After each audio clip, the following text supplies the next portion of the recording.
Add it all up, and some qualifying seniors could be saving thousands of dollars every year on expenses they may not realize they can reduce, or in some cases eliminate altogether.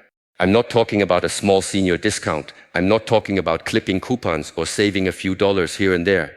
I'm talking about government programs and tax relief that, if you qualify, can dramatically reduce certain monthly and yearly expenses. The surprising part? Many eligible people never apply because no one ever told them these programs existed. Some of these benefits have also been updated in 2026, which means many seniors are still paying the same way they always have, unaware that the rules or eligibility limits may have changed.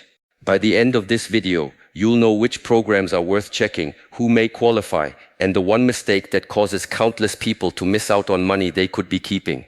Let's start with the biggest opportunity for many Medicare beneficiaries. Every month, most people enrolled in Medicare Part B have their premium automatically deducted from their Social Security payment before they ever receive it. For 2026, that standard monthly premium is $202.90. For many people, it's simply accepted as another unavoidable expense. But for those who meet certain income and eligibility requirements, that's not always the case. Every state operates programs known as Medicare Savings Programs. These programs are designed to help eligible beneficiaries pay some or all of their Medicare Part B premium. If you qualify, the program may pay your Part B premium on your behalf, potentially putting more money back into your monthly Social Security payment. Over the course of a year, that can add up to well over $2,000 in savings, and that's only part of the picture. Many people who qualify for a Medicare Savings Program are also automatically enrolled in Extra Help, a federal program that lowers the cost of many Medicare prescription drugs. Depending on your medications and circumstances, this benefit can significantly reduce prescription costs throughout the year. When these programs are combined, the total value of the assistance can be substantial for eligible individuals. So who should take a closer look? While the exact income and resource limits vary by program and can change from year to year, many people assume they earn too much and never even apply. That's one of the biggest mistakes you can make. Even if you think you might be over the limit, it's still worth checking because eligibility rules differ by state and are updated periodically. You can apply through your state's Medicaid office or contact Medicare directly to learn which Medicare Savings Program may be available where you live. Now let's move to another major expense that many homeowners face every year: property taxes. For many retirees, property taxes are one of the largest annual household bills. What many homeowners don't realize is that numerous states offer property tax relief programs specifically for older adults. Depending on where you live, these programs may reduce your property tax bill, provide exemptions or credits, or limit how much your taxable home value can increase over time. In some states, there's even a program commonly referred to as a property tax freeze.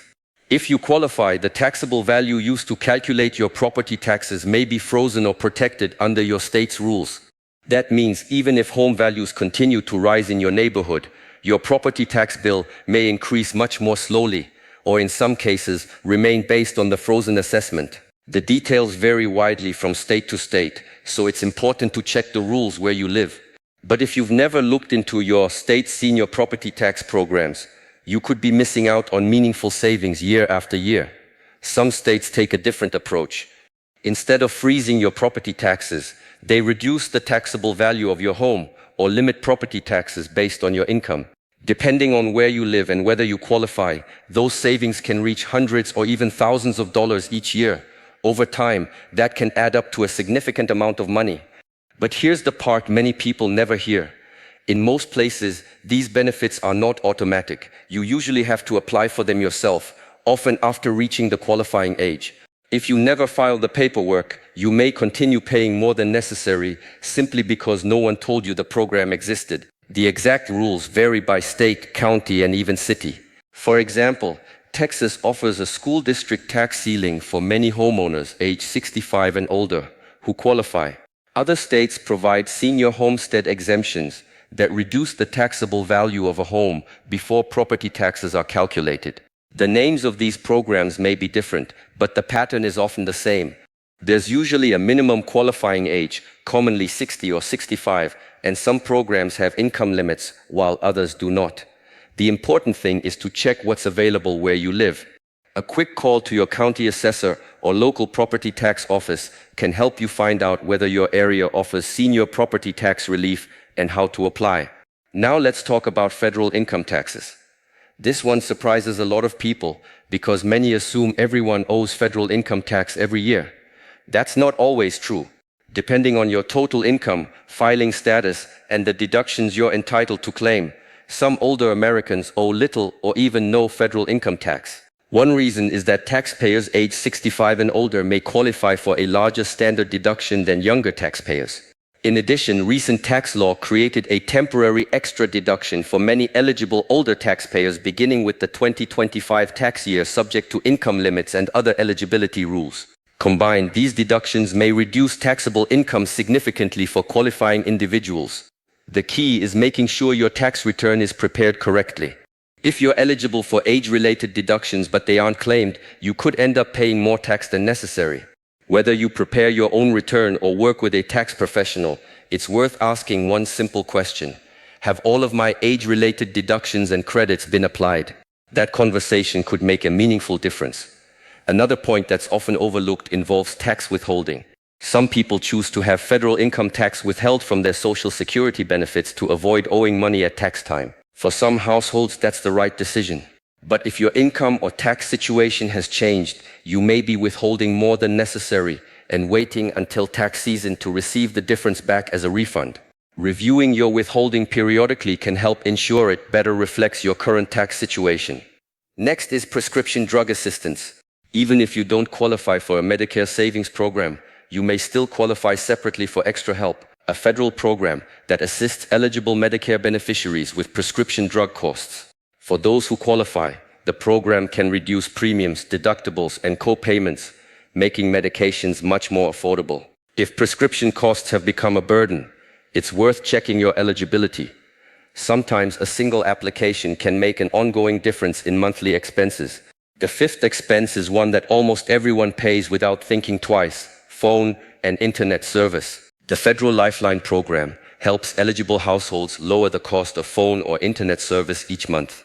While it doesn't eliminate the entire bill, it can provide a monthly discount for people who meet the income requirements or participate in certain qualifying assistance programs. Over the course of a year, even a modest monthly discount can add up. You apply through the official Lifeline program and then use the benefit with a participating service provider. Now take a step back and notice what all of these programs have in common. None of them automatically appears just because you become eligible. Medicare Savings Programs require an application. Property tax relief usually requires filing with your local government. Tax deductions only help if they're properly claimed on your return. Extra Help and Lifeline both require you to apply before the benefits begin.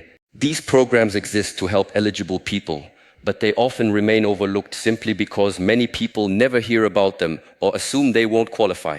That's why checking your eligibility is so important. Here's my suggestion. Start with the one that could have the biggest impact on your budget. If you're paying a Medicare Part B premium every month, see whether you qualify for a Medicare Savings Program. If you're a homeowner, contact your county or local tax office and ask about senior property tax relief. If you file a federal tax return, review it carefully to make sure you're receiving every deduction you're entitled to claim. You don't have to do everything in one day. Even checking one of these programs this week could lead to meaningful savings if you qualify. And if you know someone, a parent, grandparent, friend, or neighbor who might benefit from this information, consider sharing this video with them. A simple conversation could help someone discover benefits they've never realized were available. Thanks for watching, and I'll see you in the next video.